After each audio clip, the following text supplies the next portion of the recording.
Halo,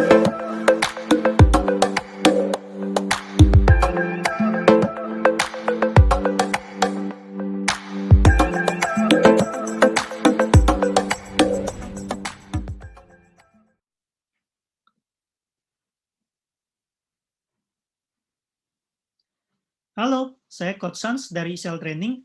Nah, di video kali ini saya mau sharing bagaimana kita memahami fitur pemasukan dan pengeluaran di platform Amazon. Pertama-tama, setelah kita login ke Amazon Seller Central, di sini ada di dashboard-nya ada beberapa pilihan. Di sini ada pilihan reports. Kita klik di bawahnya ada payments. Setelah klik payments, di sini ada date range report. Nah, setelah itu di sini ada beberapa dokumen name ya, dokumen-dokumen yang bisa kita download. Nah, bagaimana kita bisa mendownload dokumen-dokumen itu? Kita di sini ada generate report. Kita tinggal klik di sini. Setelah klik di sini kita klik summary. Nah, di bawah summary kita ada dua pilihan ya. Pertama, months, kedua, custom. Nah, yang dimaksud dengan months adalah kita bisa mendownload reportnya ya, itu per bulan. Jadi dalam jangka waktu 1 bulan.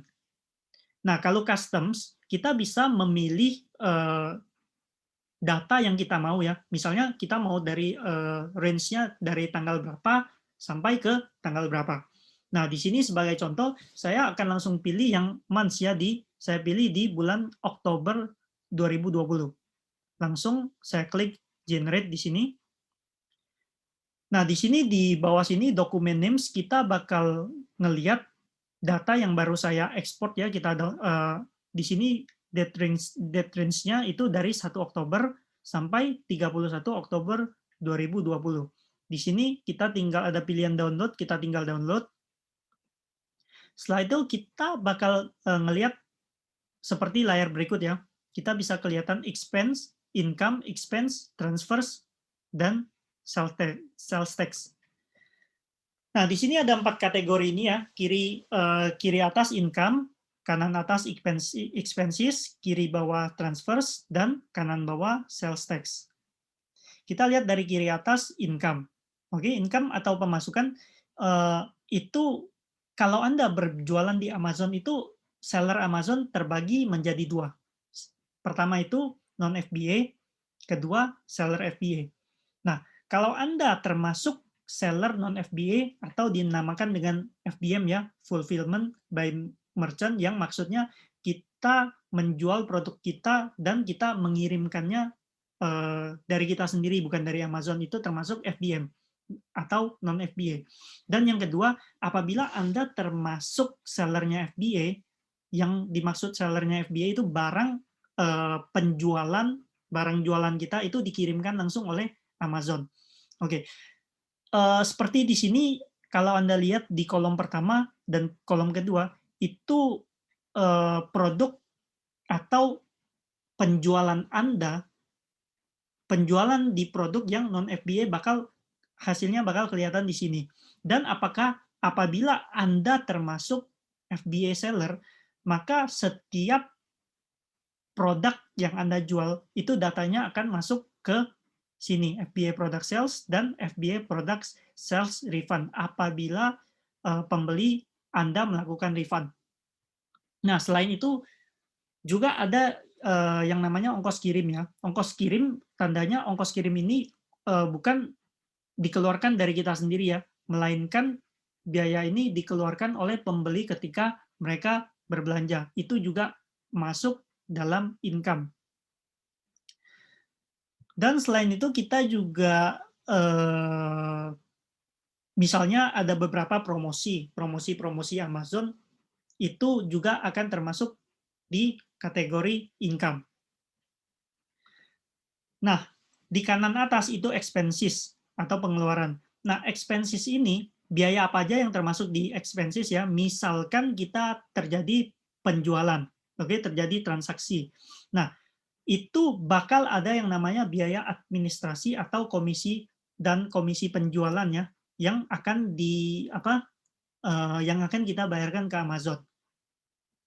Oke, itu termasuk ke dalam expenses.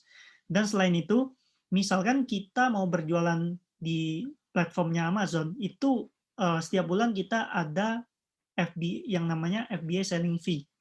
Oke, itu biaya yang akan dikenakan, biaya administrasi yang dikenakan oleh Amazon eh, untuk kita setiap setiap terjadinya transaksi. Dan juga misalkan kita baru mau mulai berjualan di Amazon, itu kita ada yang namanya platform fee. Platform fee itu yang biaya yang akan dikenakan oleh Amazon. Jadinya kita tiap bulan kita bakal bayar biaya ini ke Amazon. Itu juga termasuk ke dalam expense. Nah, selain itu juga ada biaya-biaya kayak biaya refund. Refund dari customer itu juga termasuk ke expense atau biaya lain-lainnya di penjualan Amazon kita. Selain itu, kalau kita mau launch barang FBA, produk FBA baru, itu kita butuh satu yang namanya shipping label. Nah, apabila kita membeli shipping label ini, itu akan juga dihitung ke dalam expense yang mau kita bayar ke Amazon. Oke? Dan tentunya juga service fee dan fee lain-lainnya itu semua termasuk ke expenses. Dan yang terakhir, kalau kita beriklan di Amazon, itu kita ada biaya iklannya juga dimasukkan ke kategori expenses. Nah, kategori kiri bawah itu transfers atau pengiriman dana, itu adalah pemasukan ya, pemasukan. Maksudnya Amazon itu akan melakukan transfer ke akun bank kita itu 1 bulan 2 kali atau 14 kali 14 hari sekali.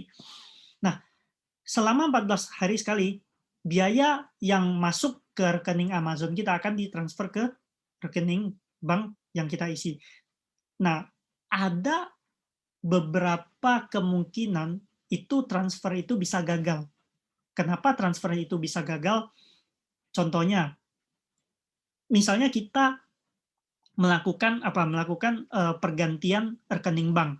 Nah, pas Amazon mau melakukan transfer dana itu, nah transfer yang bank yang baru kita ganti itu lagi di verify, makanya dananya bisa gagal, bisa nggak masuk ke rekening akun bank kita. Nah, tapi jangan khawatir, karena Amazon tiap 14 hari itu melakukan withdraw ya. Jadi dia akan akan transfer ke rekening bank yang kita daftar. Apabila gagal karena kita pergantian bank ini, Amazon akan mentransfer ulang ke next atau ke 14 hari berikutnya. Jadi Anda nggak usah khawatir dana Anda hilang, itu dananya akan di-keep dulu oleh Amazon dan akan ditransfer lagi ke berikutnya ya. Oke, selain itu yang di kanan bawah ya, itu namanya sales tax atau pajak penjualan. Nah, kita di sini kita nggak usah kita nggak usah bingung oh gimana hitung pajak setiap ada penjualan, itu Amazon akan membantu kita dalam perhitungan sales tax. Jadi kita bisa di sini kita langsung lihat oh penjualan produk apa aja, terus detailnya kita juga bisa lihat teksnya itu di mana aja. Oke, oke. Sekian sharing saya tentang sales tax, tentang transfer, pemasukan dan penjualan di platformnya Amazon. Oke, thank you, bye bye.